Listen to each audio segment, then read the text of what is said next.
Halo semuanya, apa kabar? Aku berharap kalian semua dalam keadaan sehat walafiat ya.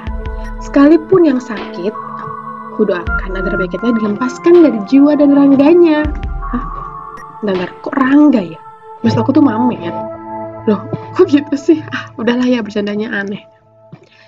Jadi di episode kali ini, aku akan bahas sebuah film dengan kata kunci hilang dan sosial media.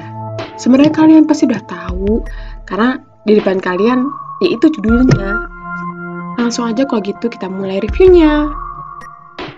Bernama David Kim yang menambah folder foto untuk anaknya yang bernama Margot. Mulai dari pernah sekolah, bermain piano, piano show,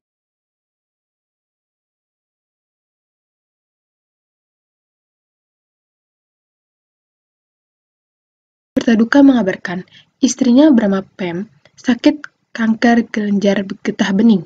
Akhirnya ia mencoba mencari solusi dengan program olahraga.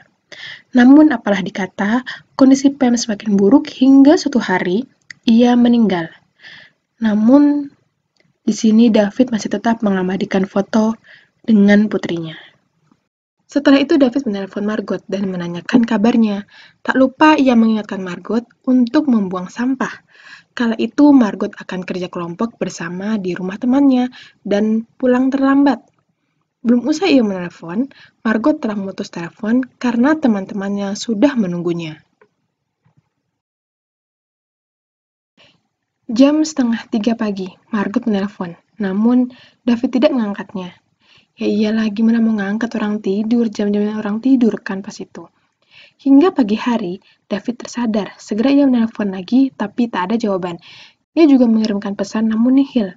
Saat bekerja pun ia tidak fokus.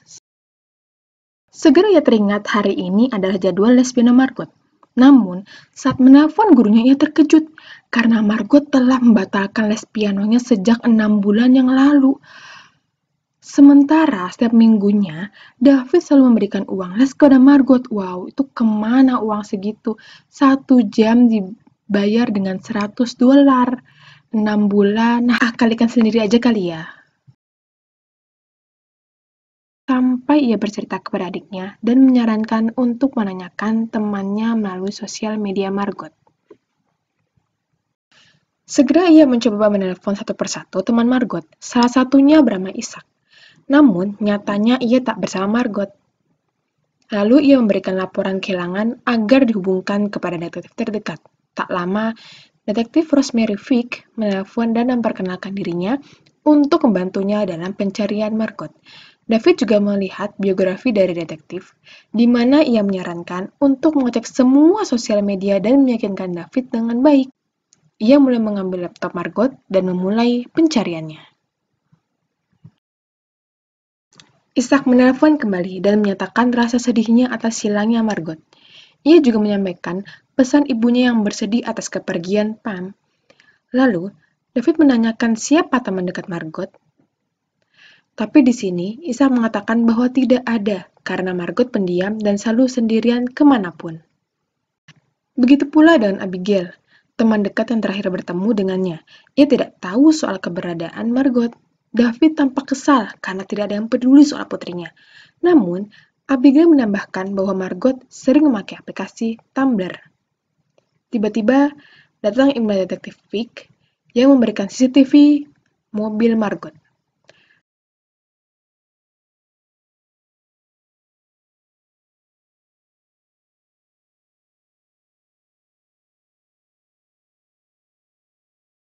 Lalu mengecek saldo setiap pemasukan uang $100 tertera di sana. Terkumpul $2.500. Ia kirimkan kepada akun yang nyatanya sudah tidak aktif. David mulai mengecek Instagram. Terlihat di sana seseorang bernama Derek Ellis selalu mengomentari foto Margot. Segera ia mencari kontaknya dan menelpon. Tetapi nyatanya hasilnya nihil.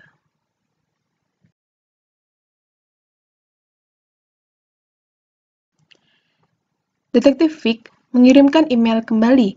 Terlihat si Margot dengan nama yang berbeda. Ia memberikan kesimpulan Margot kabur, namun David tentu tidak percaya akan hal itu karena dia bapaknya. David kembali mengecek aplikasi yang bernama YouCast. Di sana sudah banyak video live dari Margot. Beberapa orang pun melihatnya dan mengomentarinya juga. Beberapa video live juga dikomentari seorang wanita dengan akun bernama Fish and Chips. Ia bercerita bahwa ia harus bekerja keras selama 25 jam sehari.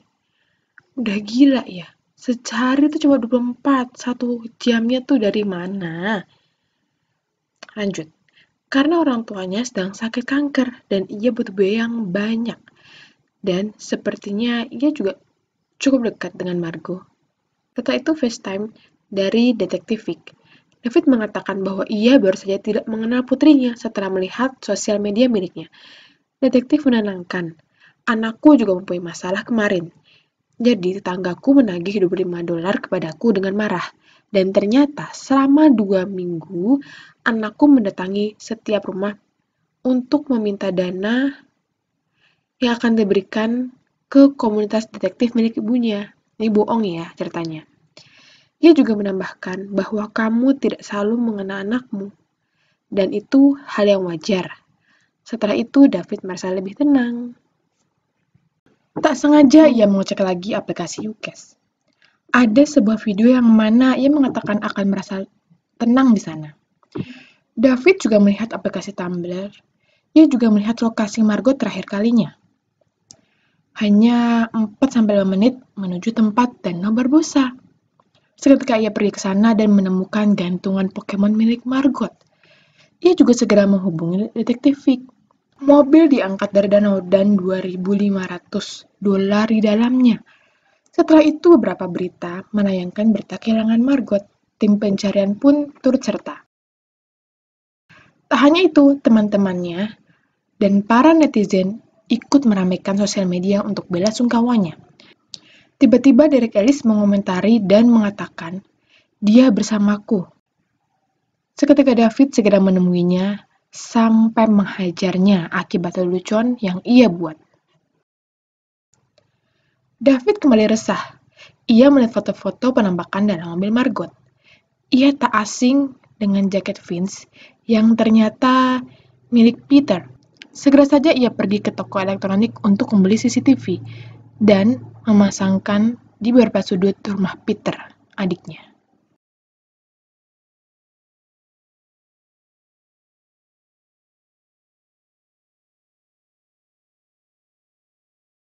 Namun siapa sangka saat ia memaksa untuk melakukannya.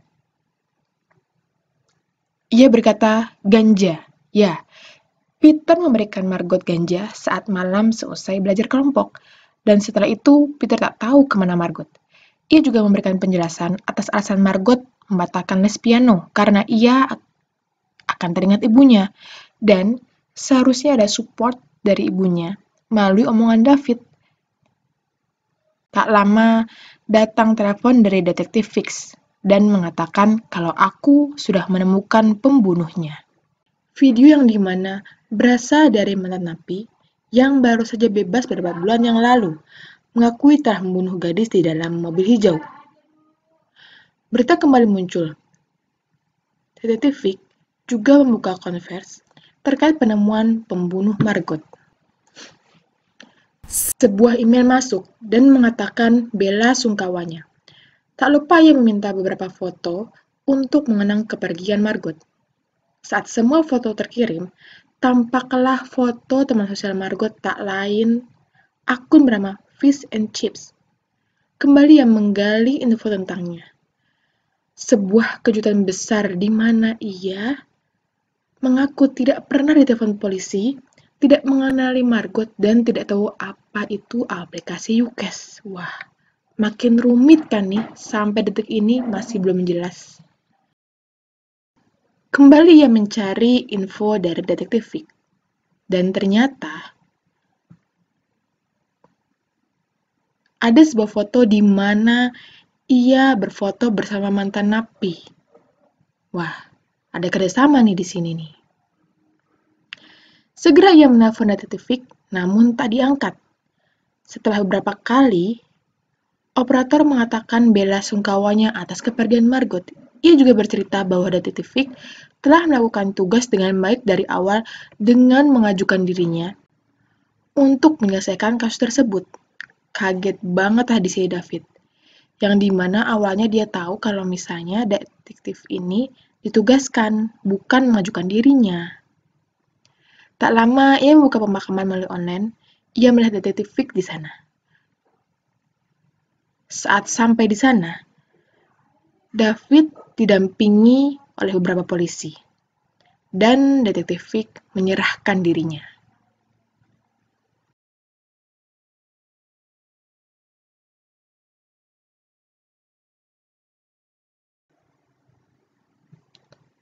Di ruang interogasi, detektif Vic mengaku cerita bermula ketika putranya melihat Margot dari aplikasi YouCash. Ia menyukainya. Setelah itu, ia membuat akun bernama Fish and Chips dan mulai mengarang cerita. Dan saat Margot memberikan $2.500 untuk kesembuhan orang tuanya, ia ingin mengembalikannya. Lalu, ia membutuhkannya malam itu. Saat masuk ke mobilnya, Margot terkejut dan mendorongnya. Ada beberapa perkelahian kecil di sana.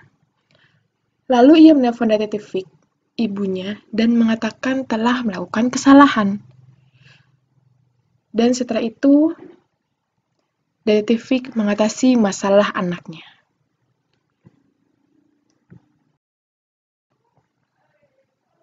Setelah putranya mengatakan keberadaan Margot yang sebenarnya, David, polisi, dan tim SAR menuju lokasi. Alhamdulillah, di sini Margot masih hidup.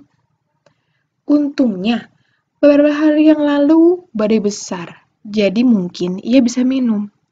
Aduh, hancur banget ya David kalau misalnya Margot sampai meninggal. Nggak kebayang sih kalau ceritanya nanti bakal sad ending. Dan nyatanya, enggak dong. Setelah sembuh, Margot mengirim pesan kepada David ayahnya. Ia juga mendaftarkan diri untuk les piano, namun selalu pending. Kalau lihat dari ceritanya sih mungkin itu atas permintaan David ya, agar Margot ini tidak diterima. Ia juga mengatakan bangga atas dirinya dan ibunya juga. Setelah itu, foto Deathscope berubah. Ih, so sweet ya, dan cerita pun berakhir.